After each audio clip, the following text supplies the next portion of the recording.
আসসালামু আলাইকুম। আজকে আমরা ম্যাথের একটা সুন্দর টপিক নিয়ে কথা বলবো, তা হচ্ছে মৌলিক পর্যায় নির্ণয় বা বলতে পারো ফান্ডামেন্টাল টাইম পিরিয়ড নির্ণয় করা। প্রথমে আমরা জেনে নিই মৌলিক পর্যায় মানে কি। তুমি যদি যে কোনো একটা পিরিয়ডিক সিগন্যাল নাও, পিরিয়ডিক সিগন্যাল মানে কি, যারা রিপিট করবে একটু পর পর এবং তারা অসীম পর্যন্ত বিস্তৃত। কি বললাম?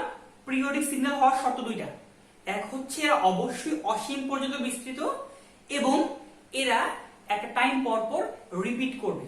ফর এক্সাম্পল ধরলাম y sin x, হ্যাঁ, একটা ফাংশন দেওয়া আছে। যদি তুমি এটাকে প্লট করো, হ্যাঁ, এই পার্টটাকে আমি পরে বলতেছি, তুমি এটা দেখো y sin x, একটা গ্রাফ দেওয়া ছিল। তো গ্রাফটা কেমন হবে খেয়াল করো তো। আমরা জানি যে এই গ্রাফটা মোটামুটি এমন হয়, যদি x অক্ষে এটা y অক্ষে y লিখে আমরা, গ্রাফটা হবে একটা ঢেউয়ের মতো, তাই না? এখন এই গ্রাফটা কিন্তু মাইনাস অসীম থেকে প্লাস অসীম অবধি বিস্তৃত। আর একটু ভালো করে খেয়াল করবা, ভালো করে খেয়াল করলে বুঝবা যে গ্রাফটার এই যে এই পার্টটুকু, গ্রাফটার এই যে এই পোরশনটুকু কিন্তু একটু পর পর রিপিট করে। দেখো এটাই এখানে আছে, এটা আবার একটু পরে হবে। তো এই পোরশনটুকু বারবার রিপিট করতেছে, ডান দিকেও রিপিট করে এবং বাম দিকেও রিপিট করে। এই যে পোরশনটুকু, এটাকে আমরা লিখবো হচ্ছে এই যে এর যে x এর ভ্যালুটা, এটাই হচ্ছে তোমার পর্যায়কাল বা বলতে পারো ফান্ডামেন্টাল টাইম পিরিয়ড। যে যেই টাইম পর পর ফাংশনটা রিপিট করে তাকে বলা হয়ে থাকে ফান্ডামেন্টাল টাইম পিরিয়ড বা মৌলিক পর্যায়। এখন তোমার পক্ষে তো আর পরীক্ষার হলে বসে এত এত গ্রাফ আঁকানো পসিবল না। দেখো আমরা একটা एग्जांपल নিয়ে রাখছি, তুমি খেয়াল করলে বুঝবা তুমি কিন্তু হয়তো এই গ্রাফটা পারতে পারো, বাট তুমি কিন্তু সবগুলা গ্রাফ পারো না, বা পারলেও এটা অনেক টাইম কনজিউমিং। এত টাইম নাই পরীক্ষা হলে আমাদের গ্রাফ আঁকানোর, ওইখান থেকে দেখে দেখে বুঝতে হবে যে কোনটার মৌলিক পর্যায় কত, এটা কোনোদিনই পসিবল না। সো তুমি কি করবা, আমরা এখান থেকে একটা সুন্দর শর্টকাট শিখে ফেলবো, যেভাবে আমরা সহজেই কি যে কোনো ফাংশনের যে কোনো ত্রিকোণমিতিক অনুপাতের ক্ষেত্রে আমরা মৌলিক পর্যায়টা বের করতে পারি। তাহলে চলো আমরা দেখে ফেলি কিভাবে মৌলিক পর্যায় বের করতে হয়। ঠিক আছে, আমি এটাকে মুছে নিচ্ছি। যে এর ক্ষেত্রে মৌলিক পর্যায় কত একটু বলি, খেয়াল করো। এই যে y না, আমরা জানি এই যে এই গ্রাফটা যাচ্ছে এভাবে, এখানে x কি ছিল, এই যে সাইনের পরে যা বসে তা অবশ্যই কোণ হয়, এটা বলার অপেক্ষা রাখে না। এটা হচ্ছে কোণ, এটা কোন অ্যাঙ্গেলে, যে রেডিয়ানে বলি তাহলে এটা হবে 0 রেডিয়ান, এটা হবে পাই রেডিয়ান, এটা হবে 2 পাই, পরে 3 পাই, এভাবে চলবে।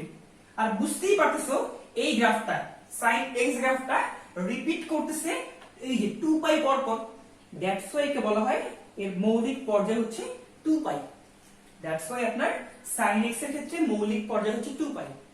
এখন দেখি আমরা বাকিগুলো কিভাবে বের করব, বাকিগুলোর ক্ষেত্রে আমরা কিভাবে মৌলিক পর্যায় বের করব, এটাই মুছে দিচ্ছি।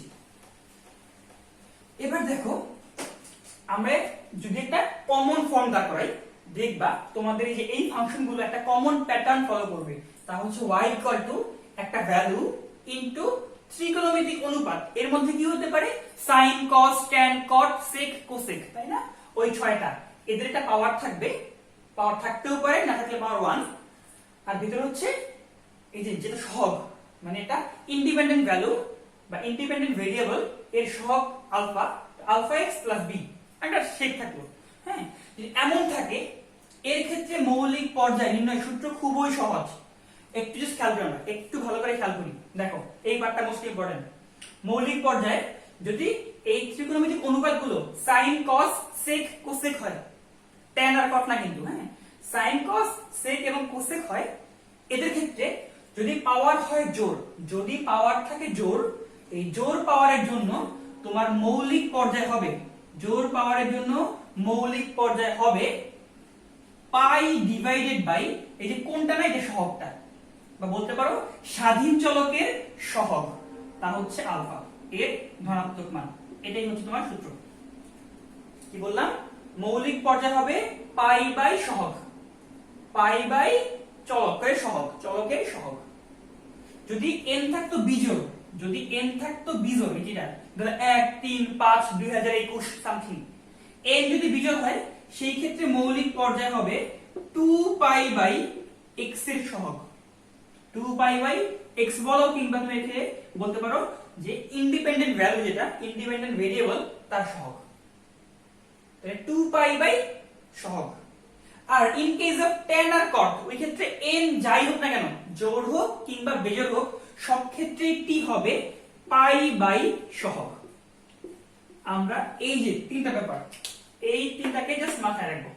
এটাকে মাথায় রাখলে আমরা জাস্ট সেকেন্ডের মধ্যে 2 থেকে 5 সেকেন্ডের মধ্যে আমরা যে কোনো ফাংশনের ক্ষেত্রে আমরা মৌলিক পর্যায় বের করতে পারবো। তাহলে দেখে ফেলি কিভাবে অ্যাপ্লাই করতে হবে। তাহলে এই পার্টটাকে একটু উঠায় নাও, আমি এবার এই যে 4টা एग्जांपल করে দিচ্ছি। আশা করি তোমরা এগুলোকে উঠায় নিছো। আমি এবার ওইখান থেকে শুরু করি। দেখো আমাদের 1 নাম্বার প্রবলেমটা কি ছিল, দেওয়া ছিল y sin 4x। তাহলে ঝটপট বলেন এর মৌলিক পর্যায় কত হবে? এটা ছিল sin, এর পাওয়ার কি আছে? বেজোড় না? আমরা জানি sin এর ক্ষেত্রে পাওয়ার বিজোড় হলে কত হবে? 2 পাই বাই x এর সহগ, এর ধনাত্মক মান চালিত হবে। এরকম বলতাম 2 নাম্বারটা আমরা এখানে বলবি। হ্যাঁ, 2 নাম্বারের ক্ষেত্রে যদি বলি পর্যায় কত, মৌলিক পর্যায়, এটা ছিল tan ছিল। tan এর পাওয়ার জোড় হোক কিংবা বেজোড় হোক, সব ক্ষেত্রেই পাই ডিভাইডেড বাই x এর সহগ, অর্থাৎ 3 ভাগ 2, তাহলে 2 পাই বাই 3। 3 number example. আচ্ছা এটা কিসে? y sec square 5x by 4। এবার কিন্তু sec এর উপরে স্কয়ার আছে, মানে জোড় আছে। n এর মান জোড় হলে কত হবে? t পাই বাই সহগ, x এর সহগ কত? 5 ভাগ 4। আমাদের 4 নাম্বার एग्जांपल দেওয়া আছে y cot কিউব দি সামথিং। আচ্ছা একটু বলে রাখি, হ্যাঁ, এখানে এমন হতো, সাপোজ এমন হতো যে 4 cot cube 4 pi x by 3 plus ধরলা পাই বাই 4। এই যে আমি নীল কালি দিয়ে যে পার্টগুলো লিখলাম, এগুলো থাকলেও যা হবে, না থাকলেও কি একই হবে মৌলিক পর্যায়। আর মৌলিক পর্যায় কত হবে? মৌলিক পর্যায় হবে, যেহেতু cot ছিল, আমরা জানি tan এবং cot এর ক্ষেত্রে পাওয়ার যাই হোক না কেন পাই বাই x এর সহগ, তা হচ্ছে 4 পাই বাই 3। তাহলে 4 পাই বাই 3, পাই বাই কাটা গেল, পড়ে থাকলো 3 বাই 4। তাহলে এর ক্ষেত্রে মৌলিক পর্যায় হবে 3 বাই 4। দেখতে পারলে আমরা কত সহজে জাস্ট 3টা ফর্মুলা মনে রাখতে পারলে একদম দেখা মাত্রই আমরা এদের মৌলিক পর্যায় বের করতে পারি। আর মৌলিক পর্যায় বের করার ক্ষেত্রে তোমার এই যে এই ভ্যালুটা কিংবা এইটা, এদের কোনো ইম্পর্টেন্স নেই, এটা থাকলেও যা, না থাকলেও তাই। তার মানে মনে রাখবে, একে বলা হয় অ্যামপ্লিটিউড, এটাকে বলা হয় থাকে ফেজ শিফট, কতটুকু ডেভিয়েটেড। এই অ্যামপ্লিটিউডের ভ্যালু কি মাথায় রাখতে হবে না, এর ভ্যালু কি মাথায় রাখতে হবে না, মাথায় কি রাখতে হবে? এই n এবং আলফা, n এবং আলফা। ওকে, তো আশা করি আমরা এই চারটা বুঝতে পারলাম। এখন তোমাদের একটা আমি ভালো লেভেলের প্রবলেম করাই, যেটা সর্বোচ্চ আসতে পারে ভর্তি পরীক্ষায়, ঠিক আছে? যে এর থেকে হার্ড ম্যাথ অবশ্যই ভর্তি পরীক্ষায় এটা বই নেই। ধরুন একটা প্রবলেম এমন ছিল, y 4 sin 2020 সাল দিয়ে পাওয়ার দেওয়া সমান করো 4x plus pi by 4 plus or down suppose 3 cot cube কি বলবো, সাপোজ 3x by 2 প্লাস ধরলা 20 sec square suppose x by 4। তোমাকে এই তিনটা ফাংশন দেওয়া আছে, এটা যোগফল দেওয়া আছে, আসলে এর যোগফল মিলে একটা ফাংশন y পাবো। প্রশ্ন হচ্ছে তোমাকে যে এর ক্ষেত্রে মৌলিক পর্যায় কত, এর ক্ষেত্রে মৌলিক পর্যায় কত। যখন আমি প্রবলেমটা ক্লাসে দেই, মোস্ট অফ দ্য স্টুডেন্ট বলে ভাইয়া একটা কাজ করি, এর ক্ষেত্রে মৌলিক পর্যায় বের করি, এর মৌলিক পর্যায় বের করি, এর মৌলিক পর্যায় বের করে যোগ করে দিই। না, ব্যাপারটা তো সহজ না, ঠিক আছে? আচ্ছা এটা কি করতে হবে পরে বলি, তার আগে আমরা একটা কাজ করি, আমরা প্রথমেই এই প্রত্যেকটার ইন্ডিভিজুয়াল মৌলিক পর্যায় বের করে ফেলি, প্রত্যেকটার ইন্ডিভিজুয়াল মৌলিক পর্যায় বের করে ফেলি। দেখো এর ক্ষেত্রে মৌলিক পর্যায় কত হবে, t1 নাম দেই, তারপর এর মৌলিক পর্যায় নাম দিলাম t2, এর মৌলিক পর্যায় নাম দিলাম t3। তাহলে প্রথমে আমরা এই t1 t2 এবং t3 কে বের করে ফেলি। দেখো এটা sin এর পাওয়ার জোড় না, sin এর পাওয়ার ছিল জোড়, তাহলে কত হবে? মৌলিক পর্যায় হবে পাই বাই x এর সহগ, পাই বাই x এর সহগ, 4 আছে না কি আছে দেখতে হবে না, পাই যেহেতু জোড় ছিল তাই পাই বাই x এর সহগ অর্থাৎ 4। এরপরে খেয়াল করি, এবার দেখো এখানে কট আছে, কটের পাওয়ার জোড় হোক কিংবা বিজোড় হোক তা অলওয়েজ পাই বাই এক্স এর সহগ 3/2 আর 3 কত হবে? এবার খেয়াল করো, এটা সেকের উপর স্কয়ার আছে, জোড় থাকা মানে তো অবশ্যই পাই বাই সহগ, পাই বাই সহগ কত 1/4, তাহলে 1/4। তাহলে তুমি করলা কি ইন্ডিভিজুয়ালি t1 t2 t3 পেয়ে গেলা। এখন তুমি কি করবা? এবার তোমাকে বুঝাই। মনে করলা তোমার কাছে 3টা বেল ছিল, 3টা ঘন্টা টুং করে বাজে আছে, হ্যাঁ?